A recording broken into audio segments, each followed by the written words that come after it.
If you're looking for a quick weekend adventure, I've got just the thing for you. If you're not in a hurry and can dedicate a whole weekend to Page, definitely do it. There are tons of activities with beautiful red rocks surrounding you. It'll be worth your time, I promise. Next up is Kanab, which is also such a beautiful red rock city. If you're ever visiting Bryce or Zion, this is one of many places that's great to stay at. This is actually the road that takes you to the entrance of the state park. My husband and I have Verizon and we did not have any service out here. Upon arrival, there is a $10 entrance fee per vehicle. If you don't have your own, I recommend renting a sandboard for $25 at the visitor center. You can choose a sit-down board or a stand-up board, kind of like a snowboard. We ended up going with the sit-down option.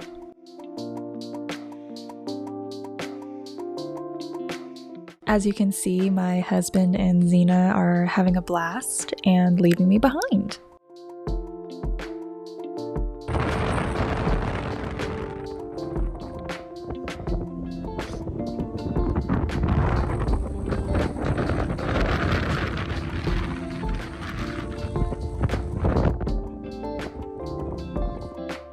So they tell you that you can steer with your hands, but clearly that did not help me.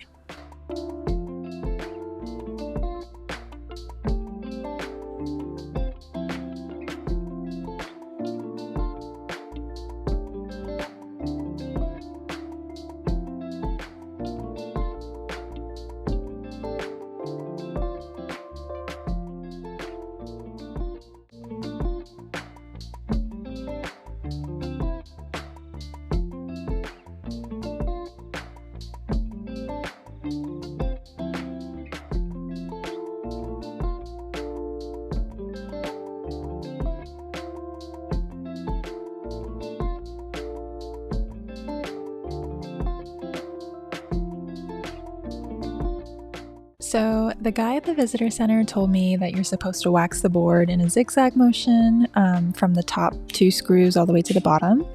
My husband decided to do it his own way, so I guess either way works.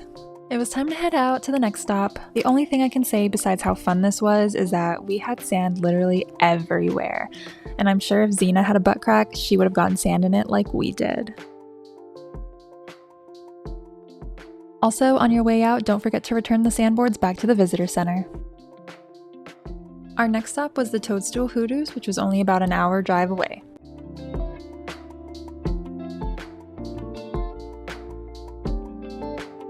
This is the Toadstool Hoodoo hike. All trails list it as a 1.8 mile out and back trail.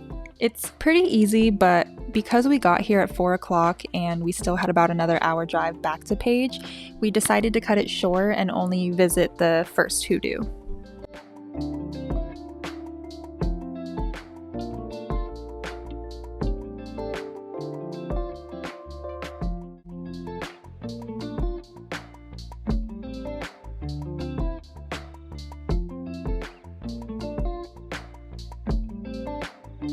What's funny about this is once we got to the top, we realized that the route that he was taking actually leads you to the same exact place, and it was also as accessible. But regardless, for your safety, make sure to just stay on the marked path.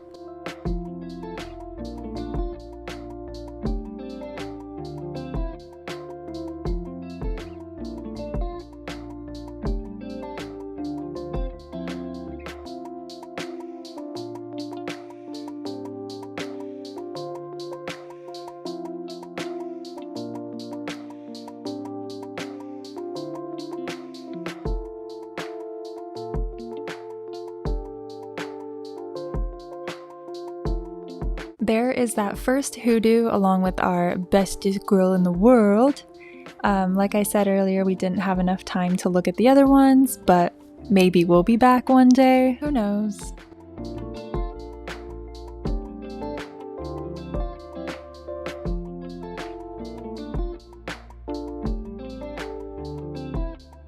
Okay, so I lied. The drive was actually only 30 minutes, but I guess it felt like an hour. But usually we always stay at La Quinta. They do accept pets, and the ones that we've been to have always been clean, always been nice, and the customer service has always been great. Normally Taco Bell would suffice, but we decided to go with the local restaurant, and it was pretty good. Even Xena wanted some.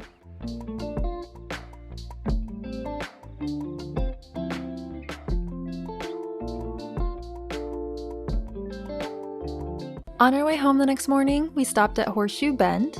There is an entrance fee of $10 per vehicle, and they usually always give you a dog treat if they see a furry friend with you.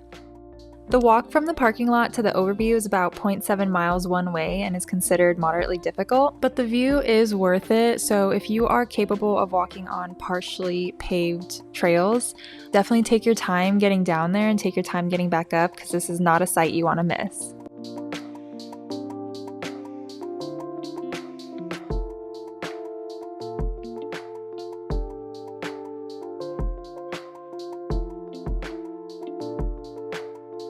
Well, that's how we visited 3 different places in one weekend. Hope you enjoyed! Okay, bye!